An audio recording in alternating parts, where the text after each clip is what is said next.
ನಮಸ್ಕಾರ. ಇದು ನಮ್ಮ GBHC63 ಅಪ್ಡೇಟ್ಸ್ ಚಾನಲ್. ಕತ್ತಲಗೆರೆ ಕೃಷಿ ವಿಶ್ವವಿದ್ಯಾನಿಲಯದ ಸಂಶೋಧನಾ ಕೇಂದ್ರದಲ್ಲಿ ಜೇನು ಕೃಷಿ ತರಬೇತಿ. ಪ್ರಕೃತಿಯಲ್ಲಿ ಜೇನಿಲ್ಲದೆ ನಾವಿಲ್ಲ, ಜೇನು ತಜ್ಞ ಕೆಂಚರೆಡ್ಡಿ ಅಭಿಮತ. ಈ ಪ್ರಕೃತಿ ಸಸ್ಯ ಸಂಕುಲದಲ್ಲಿ ಜೇನು ಮತ್ತು ದುಂಬಿಗಳಿಂದ ಗಿಡ ಸಸ್ಯಗಳ ಸದ್ಬಳಕೆಯಿಂದ ಅಭಿವೃದ್ಧಿ ಆಗುತ್ತಿದೆ.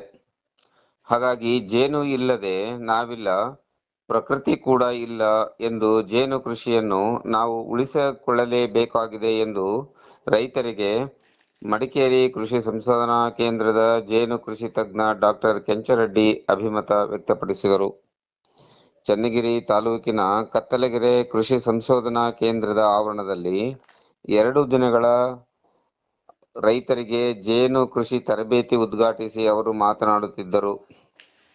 ಮಿತಿಮೀರಿದ ವೈಜ್ಞಾನಿಕ ಕೃಷಿಯಿಂದ ಜೇನು ಸಂತತಿ ನಶಿಸುತ್ತಿದೆ. ಹಾಗಾಗಿ ರೈತರು ಹವ್ಯಾಸವಾಗಿ ಪ್ರಾಯೋಗಿಕವಾಗಿಯೂ ತಮ್ಮ ಮನೆ ಹಿತ್ತಲು ತೋಟಗಳಲ್ಲಿ ಜೇನು ಸಾಕಾಣಿಕೆ ಮಾಡಲೇಬೇಕಾದ ಅನಿವಾರ್ಯತೆ ಇದೆ ಎಂದು ಪ್ರತಿಪಾದಿಸಿದರು. ಕೃಷಿ ವಿಶ್ವವಿದ್ಯಾನಿಲಯದ ಕತ್ತಲಗೆರೆ ಆವರಣದ ಮುಖ್ಯಸ್ಥರಾದ ಡಾಕ್ಟರ್ BM ಆನಂದ್ ಕುಮಾರ್ ರವರು ಜೇನು ಇಲ್ಲದೆ ಜಪಾನ್ನಲ್ಲಿ ಜೀವನವೇ ಇಲ್ಲ, ಪ್ರತಿಯೊಬ್ಬರೂ ಉತ್ಕೃಷ್ಟ ಜೇನುತುಪ್ಪ ಸೇವಿಸುವುದರಿಂದ ಅವರ ಬುದ್ಧಿಮಟ್ಟ ಹೆಚ್ಚಾಗುತ್ತಿದೆ ಎಂದು ಜೇನು ಕೃಷಿ ಮಹತ್ವದ ಬಗ್ಗೆ ತಿಳಿಸಿದರು. ಕೃಷಿ ವಿಶ್ವವಿದ್ಯಾನಿಲಯದ ವಿಸ್ತರಣಾಧಿಕಾರಿ ಗಂಗಾಧರ ಗೌಡ ಬೀರದಾರ್ ರೈತರು ತಮ್ಮ ತೋಟಗಳಲ್ಲಿ, ಹೊಲಗಳಲ್ಲಿ ಹಾಗೂ ಮನೆ ಹಿತ್ತಲುಗಳಲ್ಲಿ ಜೇನು ಪೆಟ್ಟಿಗೆ ಇಟ್ಟು ಜೇನು ಸಾಕುವುದರಿಂದ ವರ್ಷಕ್ಕೆ ಕನಿಷ್ಠ 50,000 ರು ಆದಾಯ ಪಡೆಯಬಹುದು ಎಂದು ಹೇಳಿದರು. ಅಷ್ಟೇ ಅಲ್ಲ, ತಮ್ಮ ಬೆಳೆ ಹೊಲಸುಗಳು 30ರಷ್ಟು ಪರಾಗಸ್ಪರ್ಶ ಕ್ರಿಯೆ ಹೊಂದಿ ಇಳುವರಿ ಹೆಚ್ಚಾಗುವುದು, ರಕ್ತದ ಒತ್ತಡ ಹತೋಟಿಗೆ ಬರುವುದು, ಜೇನು ಬಳಕೆಯಿಂದ ಬುದ್ಧಿಮತ್ತೆ ಹೆಚ್ಚಾಗುವುದು, ರಕ್ತ ಶುದ್ಧಿ, ಮೆದುಳು ಚುರುಕುಗೊಳ್ಳುವುದು. ಜೇನು ಕೃಷಿ ಮಾಡುವ ರೈತರಿಗೆ ಮಧುವನ ಯೋಜನೆ ಅಡಿಯಲ್ಲಿ ತರಬೇತಿ ಪ್ರಮಾಣ ಪತ್ರದಿಂದ ಸರ್ಕಾರದ ಹಲವು ಪ್ರಯೋಜನ ಪಡೆಯಬಹುದು ಎಂದು ತಿಳಿಸಿದರು. ಜೇನು ಕೃಷಿ ತರಬೇತಿ ಕಾರ್ಯಕ್ರಮದ ಅತಿಥಿಗಳಾಗಿ ಆವರಣದ ವಿಜ್ಞಾನಿಗಳಾದ doctor Sarvajna Salimath, doctor Sannathimmappa, doctor Niranjan, doctor Sharanappa, Hanumantha Nayak, doctor Manjunath ಮಾತನಾಡಿದರು. ಡಾಕ್ಟರ್ ಪ್ರಕಾಶ್ ಪೆಮ್ಮಾಡಿ, ಕತ್ತಲಗೆರೆಯ ರೈತರ ಉದ್ದೇಶ ಸೇರಿದಂತೆ 50ಕ್ಕೂ ಹೆಚ್ಚು ಜನ ರೈತರು ಜೇನು ಕೃಷಿ ತರಬೇತಿಯಲ್ಲಿ ಪಾಲ್ಗೊಂಡಿದ್ದರು. ಇದು ನಮ್ಮ GBH63 ಅಪ್ಡೇಟ್ ಚಾನಲ್. ಇದನ್ನು ಸಬ್ಸ್ಕ್ರೈಬ್ ಮಾಡಿ ಮತ್ತು ಶೇರ್ ಮಾಡಿ.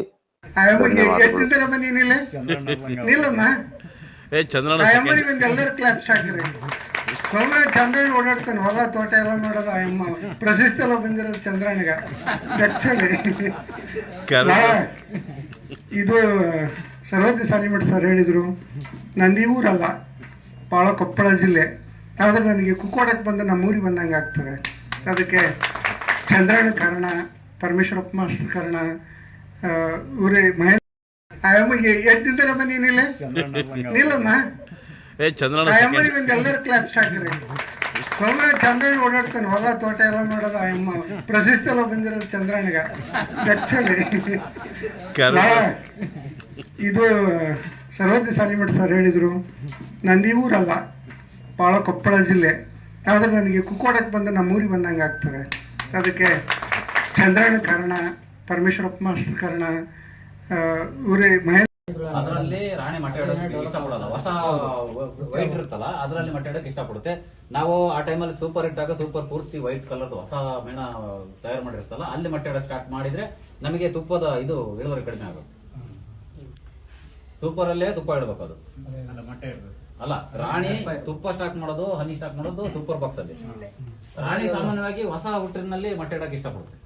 ಹಂಗಾಗಿ ಇದನ್ನ ಕಟ್ ಮಾಡಿ ತೆಗಿಬೇಕು. ಮೇಲ್ಗಡೆ ಬಂದು ಮೊಟ್ಟೆ ಇಡೋಕೆ ಶುರು ಮಾಡುತ್ತೆ.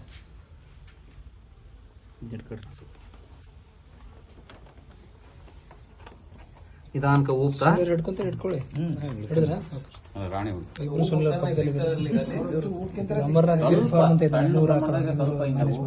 ಮೇಲಿರೋ ಒಂದ್ಸಲ ಬಂದಿದ್ರು.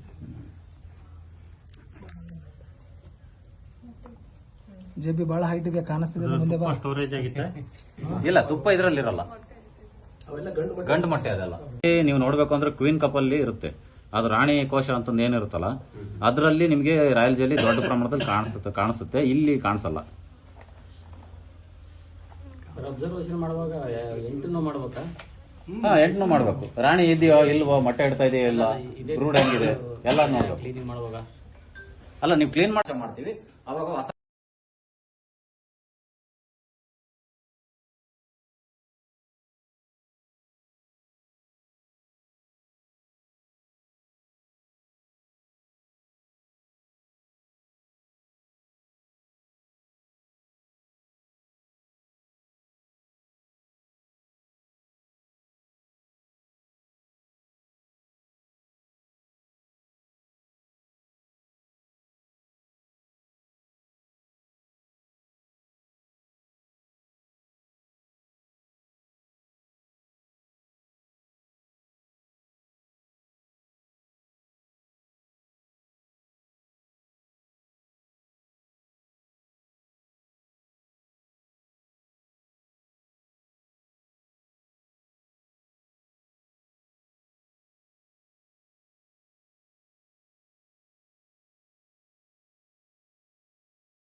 ಪಾಸಿಟಿವ್ ಸೈಡಲ್ಲಿ ಎಂಟ್ರಿ ಆಗ್ತದೆ. ಅಲ್ಲಿ CCTV ಮುಖಾಂತರ ನಾವು ಜೇನುಪೆಟ್ಟಿಗೆ ಇಟ್ಕೊಂಡ್ವಿ, ಬೇರೆಯವ್ರಿಗೆಲ್ಲ ಹೆಲ್ಪ್ ಮಾಡಿದ್ವಿ, ನಿಸರ್ಗದಲ್ಲಿ ಗಿಡ ಮರ ಬೆಳೆಯಲಿಕ್ಕೆ ಕಾರಣ ಆದ್ವಿ, ಪಶು ಪಕ್ಷಿಗಳಿಗೆ ಆಹಾರ ಅವೇರ್ನೆಸ್ ಪ್ರೋಗ್ರಾಮ್ಗಳನ್ನ ಮಾಡ್ತಾ ಬಂದಿದೆ.